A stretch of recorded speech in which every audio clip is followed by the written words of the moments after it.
Professeur Gilles Pialou, bonjour. Bonjour Jean-Jacques. Merci d'être avec nous. Chef du service des maladies infectieuses et tropicales, hôpital Tenon à Paris, vice-président de la Société française de lutte contre le sida. Gilles Pialou, 91 000 personnes français infectés par le virus ces dernières 24 heures. L'épidémie est en pleine accélération. Comme prévu, plus de 100 000 cas entre Noël par jour, entre Noël et les jours de l'an, disait le ministre de la Santé avant-hier ici même. Vous n'êtes pas surpris? Omicron a pris le dessus, ça y est? C'est en train, c'est en train. Les chiffres sont probablement sous-estimés, parce que comme vous le savez, la France séquence beaucoup moins que le Danemark ou l'Angleterre. Au Danemark, par exemple, ils séquencent à peu près la moitié des malades. Mais enfin bon, il y a un effort de fait, puis il y a du criblage surtout. C'est-à-dire que c'est quelque chose qui est important, que les gens symptomatiques ne fassent pas un test antigène, parce qu'il faut justement cribler le virus, il faut avoir un test PCR. Hier, dans mon groupe hospitalier, au laboratoire de virologie de Trousseau, ils ont reçu 500 prélèvements, beaucoup de gens du personnel aussi, parce que c'est une période de fête. Oui. Et on était, sur les positifs, on était à 80% d'Omicron. Donc on y est, on ne va pas compter. On va développer Omicron. Qu'est-ce qu'Omicron? Ce variant est dangereux, moins dangereux? Enfin, on va développer tout cela parce que on a besoin de savoir. On a toujours besoin de savoir pour que tout soit clair. On va parler aussi... Surtout que c'est complexe. Oui, c'est complexe. On va parler aussi du risque à la fois sociétal, économique du mois de janvier. Et si la France était à l'arrêt en janvier, on va en parler. Mais je voudrais commencer avec les restrictions. Les restrictions se multiplient en Europe. Je regardais quelques exemples.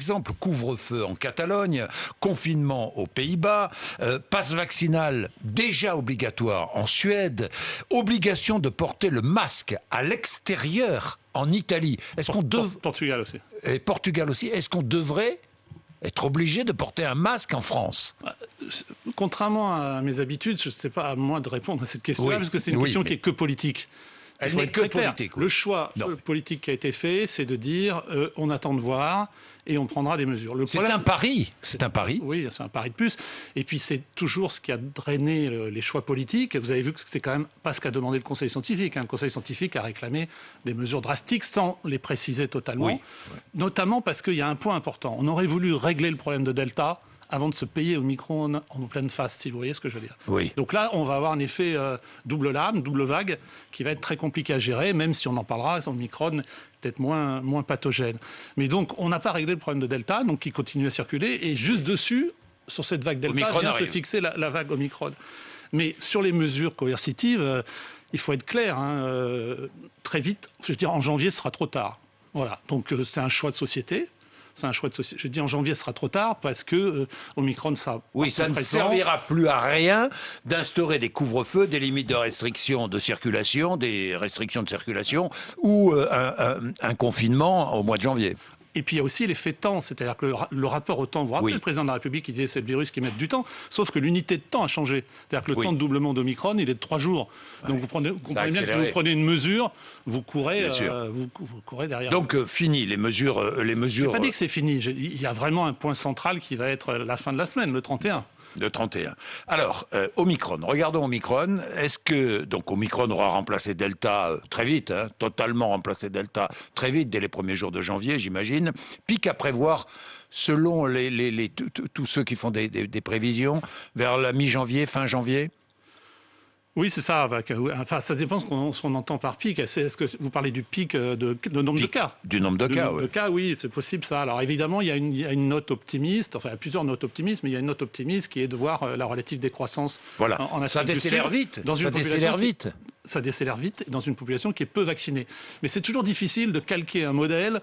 Je veux dire, c'est pas la même population, c'est pas la même moyenne d'âge qui est touchée. Mais voilà, soyons prudents. Mais on a la chance entre guillemets d'être un petit peu en retard derrière l'Angleterre, derrière l'Afrique du Sud. Donc on va voir ce qui se passe effectivement. Alors justement, que disent les dernières études concernant le variant Omicron? Il y a 2 études importantes qui sont publiées. Enfin publiées non, dont on connaît les résultats parce qu'elles ne sont pas encore publiées. Elles sont pas revues par les pairs. Pas revues par les pairs. Une étude écossaise et une étude anglaise.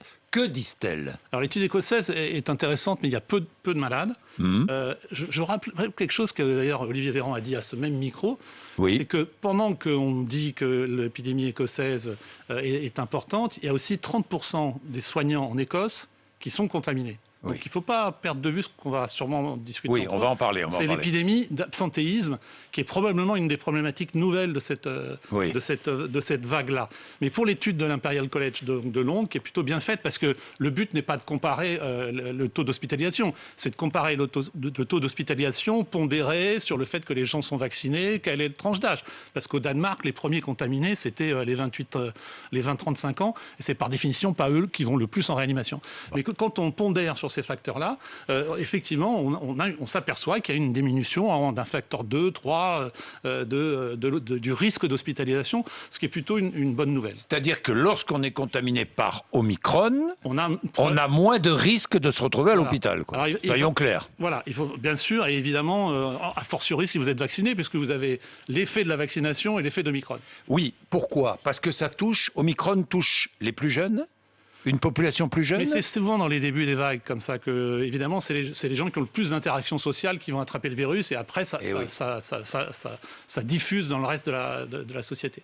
Oui, aujourd'hui, les 20-29 ans en Île-de-France, par exemple, sont les plus touchés. Les plus touchés, avec des incidences très élevées, qu'on rapprochera des incidences très élevées sur les petits. Alors, je vais revenir sur la vaccination, mais je voudrais parler du risque de janvier, qui est le risque majeur, l'économie à l'arrêt. Pas que l'économie, mais les hôpitaux qui risquent l'arrêt, les écoles, la police, la sécurité, enfin tous les secteurs qui risquent d'être touchés. Pourquoi ? Parce qu'il va y avoir un taux d'absentéisme extrêmement fort. Alors que c'est un enjeu majeur de la rentrée. C'est l'enjeu majeur. Qui effectivement concerne, prenons deux exemples, l'école et l'hôpital. Oui. Mais je connais évidemment mieux l'hôpital. C'est clair que si vous exfiltrez tous les cas positifs. Moi, dans mon propre service, j'ai déjà 4 cas de Omicron. À l'échelle d'un service, c'est énorme. Et évidemment, et vous avez vu les règles d'éviction qui vont jusqu'à, de 7 à 17 jours. C'est un peu compliqué, mais de 7 à 17 jours. Si vous mettez en éviction dans le système scolaire, dans la police, dans les hôpitaux, c'est pas que l'économie va être en arrêt, c'est tout simplement que les prestations vont être en arrêt. Et l'hôpital, on est extrêmement préoccupé pour ça. Extrêmement préoccupé. Ça, j'imagine, Gilles Pialot. Mais justement, le gouvernement est en train de réfléchir à la non-éviction. Voilà, aux mesures à prendre. C'est-à-dire que si je suis touché par Omicron, que je n'ai pas de symptômes particuliers, je dois pouvoir venir travailler. Alors, évidemment, c'est beaucoup plus facile quand vous avez un travail qui vous permet, que vous n'avez pas de contact avec le public, que vous pouvez vous isoler dans un bureau, que vous pouvez évidemment télétravailler. Vous avez cité des pays quand même où le télétravail est redevenu obligatoire. Donc en France, on est plutôt mesuré là-dessus. Mais à l'hôpital, c'est très clair. Il va y avoir une discussion au plus haut niveau de l'État pour savoir si effectivement on laisse rentrer, comme vous dites, les gens qui sont contaminés, asymptomatiques, vaccinés. C'est-à-dire que des soignants infectés, vaccinés pourront travailler à l'hôpital, quoi. Mais voilà, est-ce que la population va accepter, par exemple, de se faire soigner ? Mais on sait les règles de prévention, donc je dirais que là-dessus, on va pouvoir lâcher. Mais ça ne sera pas vrai dans toutes les corporations. Donc, et puis, vous avez aussi l'école. Et l'école, franchement, c'est la partie la plus ombragée, je veux dire, du système. On le sait depuis le début, avec cette obsession de ne pas vouloir fermer, avec ce non-dépistage. Mais c'est une obsession qu'on peut comprendre, Gilles Pialot, non ? Pour préserver l'enseignement, l'éducation. Mais j'ai déjà dit à ce micro qu'il y a des études, et elles ne sont pas entendues, ces études, notamment de l'INSERM, de Victoria Colizza, qui vous montrent dans des modélisations que quand vous dépistez les enfants 2 fois par semaine, comme l'a fait notamment le Danemark et l'Autriche, quand vous dépistez les enfants de manière régulière, dès que vous les dépistez positifs, vous les sortez, vous fermez moins de classes que ce qui se passe actuellement avec le schéma. C'est un peu ce qui est fait là, non ? C'est un peu ce qui est fait, c'est-à-dire qu'on ne ferme pas la classe quand il y a un cas positif aujourd'hui. Oui, on est passé à 3 pour le primaire. Oui. D'accord, mais la question n'est pas là. La question, c'est d'avoir une politique de dépistage qui soit audacieuse, régulière. Donc il faut accélérer et augmenter la politique de dépistage à l'école. Ça, c'est indispensable. Parce que de toute façon, moi, j'ai bien vu, je me suis retrouvé avec 2 enfants en éviction en même temps. Oui. Parce que de toute façon, les chefs d'établissement, quand ils ont 7 cas dans une classe, ils ferment. Mais Gilles ils ne Pialot, suivent pas le dogma. Est-ce qu'il faut retarder le retour à l'école ? Je pense que ça aurait été une sage décision, mais c'est vrai qu'une semaine, probablement qu'avec Omicron, c'est un peu court. Donc après, on se heurte à la faisabilité et à l'acceptabilité de la mesure. Mais oui, ça fait partie des mesures qui auraient été souhaitables. Qu'on aurait pu prendre. Mais je vais le temps, effectivement, de changer la politique sanitaire à l'école pour avoir un plan qui soit adapté à Omicron. Gilles Pialou, je vais pousser le raisonnement. Un dernier mot. Allez-y. Je veux quand même, parce que j'ai dit beaucoup de mal ici la dernière fois de la communication de la Société française de pédiatrie, et aujourd'hui la Société française de pédiatrie a fait ce qu'on peut appeler dans un rectificatif, en expliquant que la vaccination avait un bénéfice individuel pour les enfants, et pas seulement les collectif. 5-11 ans. Voilà, qu'il fallait accompagner, être pédagogique. Vous êtes favorable, vous, à la vaccination des 5-11 ans? Évidemment, parce que bénéfice individuel et parce que bénéfice collectif. Mais on a tellement dit tout et son contraire sur les enfants qu'il va falloir énormément... On a pris en otage, finalement, je dis on, la société a pris en otage, les politiques, les experts ont pris en otage la question des enfants. La question des enfants, elle ne se réduit pas au port du masque et à la fermeture des écoles. Je vais vous donner qu'un seul chiffre qui est assez ancien. Au début de la première vague, les Anglais de l'Imperial College aussi ont fait un ensemble d'études pour voir quelles étaient les peurs des enfants. Eh bien, on en a dont on parle tout le temps, mais 2/3 des enfants de 5 à 10 ans ont peur d'être contaminés. Et 25% ont peur de contaminer l'autre. C'est quelque chose qui ne rentre jamais en ligne de compte dans la décision. Vous voyez ce que je veux dire ? C'est-à-dire que sortir l'enfant et la vaccination va mettre l'enfant dans un processus actif aussi. Il va arrêter d'être passif dans cette histoire-là et éventuellement stigmatisé. Donc je pense qu'évidemment je suis pour, mais je pense aussi que la question de la santé des enfants dépasse clairement le problème de l'éducation nationale. Donc vous êtes pour la vaccination, même bien sûr, malgré toutes les réticences, hein. La réticence des parents, mais attendez, les parents, que disent les parents ? 30%. On n'a pas de recul avec le vaccin, on ne sait pas quel effet ça peut avoir à long terme sur la santé des enfants. C'est recevable. On va leur expliquer. Le problème, c'est que la parole politique ne suffit pas à expliquer sur ça. C'est aux scientifiques d'expliquer. Pourquoi ? Mais on va leur expliquer. On est parti de 30%. Vous vous rappelez l'énorme réussite de la vaccination de la 3e dose en France. Quand vous regardez les sondages en 2020, vous avez vu la montée. C'est extraordinaire, cet engouement pour la vaccination. De où on est parti du vaccino-scepticisme. C'est vrai. Ça sera pareil pour les enfants. Les gens vont le comprendre, surtout avec Omicron qui circule très vite. Et évidemment, il faudra expliquer point par point. Recul, il n'y a pas de risque. Le recul.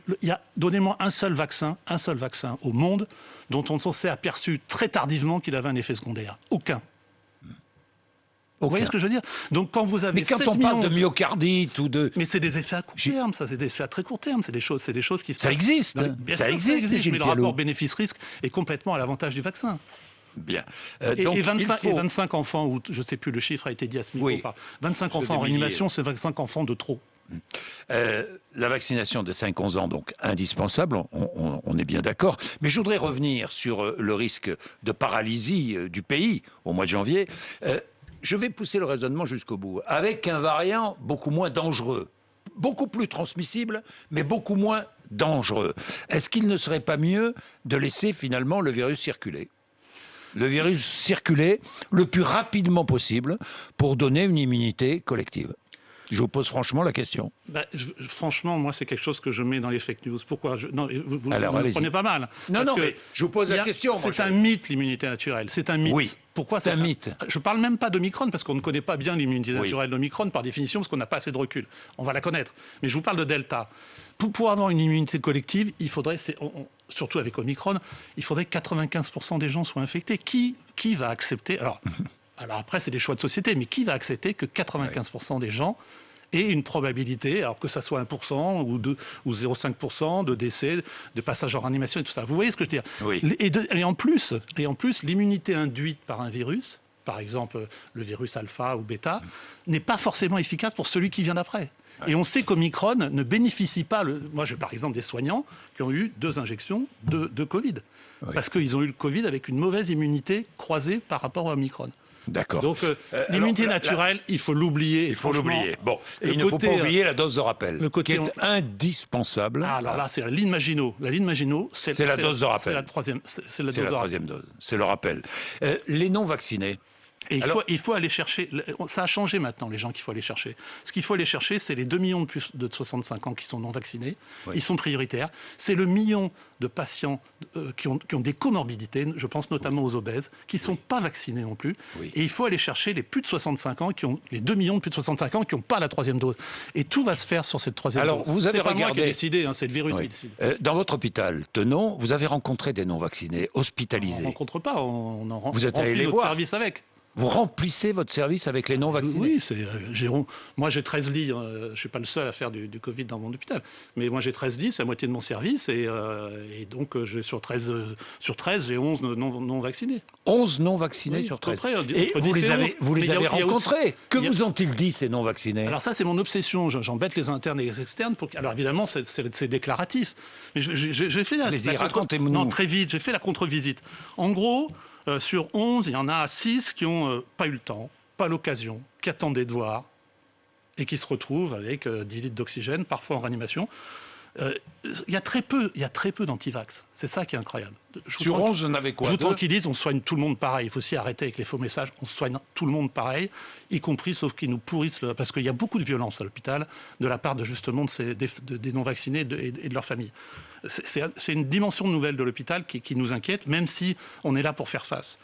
Et puis, il y a des gens qu'on n'est pas allé chercher. Quelqu'un qui vit dans un foyer, une personne âgée qui a des troubles cognitifs. Donc, tous ces gens-là, finalement, c'est un élément assez optimiste. Sur 11 hospitalisés, vous avez 6 qui n'ont pas eu le temps, n'y ont pas pensé, et 2 qui sont vraiment contre, et 3 qu'on n'est pas allé chercher. Et le reste, c'est pas d'intérêt. En gros, pas d'intérêt. Notamment, je vais en faire une caricature. Quelqu'un de tout à fait cortiqué, dans un milieu bien développé, qui m'explique qu'il travaille dans un cabinet de groupe où les autres sont vaccinés et que donc ça suffit pour le protéger.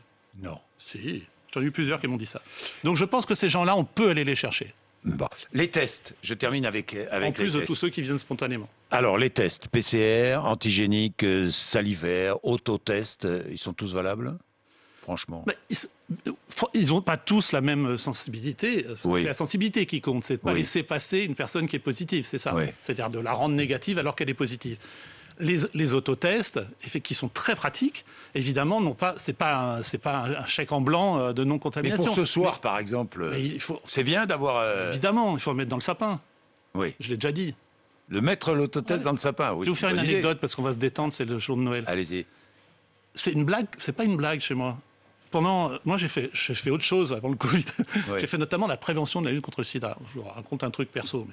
Et pendant des années, je mettais des préservatifs dans le sapin. C'est-à-dire que tous mes enfants ont été habitués à voir dans le sapin. C'était une blague, c'était devenu une blague, c'était un objet familier. Puisque quand on fait des campagnes de prévention, j'en avais par dizaines, et j'en mettais dans le sapin ou dans les boules, etc. Quand je dis on en met dans le sapin, c'est une formule pour dire qu'il faut que ça encadre la semaine des vacances et que les gens ne le fassent pas que juste avant de rentrer pour le réveillon, qu'ils le fassent évidemment éventuellement le lendemain, qu'ils le refassent quand ils se revoient. Oui. Et bien sûr que c'est pas 100% de sécurité, mais c'est quand même, ça augmente considérablement. Mais attention, là en ce moment, il y a la vaccination, les Français ont bien compris, ils font la queue, etc. Il y a les tests, ils font la queue. Mais il y a deux sujets qu'il ne faut pas lâcher, et le président de la République l'a dit dans son TikTok, là, c'est les solutions hydrauliques, le lavage des mains, c'est catastrophique. Ouais. 73% de baisse entre août 2020 et 2021 de solutions hydroalcooliques. On a perdu le fil. On a perdu l'habitude du lavage, et il y a même une baisse des ventes de masques. Donc, on ne s'en sortira pas si on met tout sur le vaccin ou tout sur le vaccin et le dépistage. Et ça, c'est mondial. Et je voudrais terminer avec la grippe. Franchement, la grippe. Je suis vacciné. Vous êtes vacciné, moi aussi. Ça circule? Le virus circule? Cette année, tout circule. C'est pas comme l'année dernière. Oui, ça circule. Ça circule déjà chez les enfants, ça circule déjà chez les adultes. Elle est mauvaise cette année? On n'a pas assez de données de Santé publique France pour dire si elle est agressive. Mais il y a un vrai problème cette année, c'est que quand vous allez avoir 38 ou 42 fièvres, que ce soit avec votre enfant ou avec un adulte, ça va être compliqué de savoir comme ça à vue de nez si c'est le Covid et tout ça. Donc déjà, éliminer le problème de la grippe, éliminer la grippe par la vaccination, c'est ça le message. Et puis dernier mot sur les traitements contre le Covid. Où est-ce qu'on en est? J'ai vu que la pilule Pfizer avait été autorisée par les États-Unis, la pilule anti-Covid du laboratoire Merck allemand aussi autorisée. Bientôt en pharmacie, ces pilules? Et pour qui? Je crois que le ministre s'est exprimé là-dessus, probablement en janvier, probablement en ambulatoire, c'est-à-dire chez les malades qui sont en ville. Donc il faudra qu'ils se fassent dépister très rapidement. C'est-à-dire que le malade dépisté qui a le Covid prend sa pilule. C'est décomprimé, donc c'est très facile à prendre. Ça a l'air très efficace. C'est une très bonne nouvelle pour finir l'année, parce que le traitement finalement a été absent de ces 2 années de crise, à part les faux traitements. et ça va participer à la prévention. Est-ce qu'on peut imaginer, alors j'ai une idée, puisqu'on est à la fin de l'année, est-ce qu'on peut imaginer qu'avec ce variant Omicron, qui paraît moins dangereux... Qui ne sera pas affecté, qui n'affecte pas les traitements, c'est très important de le dire. Bon. Est-ce qu'on peut imaginer que peu à peu, le virus soit de moins en moins méchant? Alors ça, c'est une hypothèse que font tous les virologues, c'est qu'à force de faire, parce que c'est une machine de guerre. À force de muter. À force de muter, il fait des conneries, comme on dit. C'est-à-dire qu'il peut avoir une mutation qui le rend moins pathogène. Mais là, bon, c'est un peu comme jouer au loto, quoi. Bon, d'accord. On va jouer au loto quand même, non? Merci Gilles Pialou. Il est 8h53, RMC et BFM TV, et bonne fête à tous.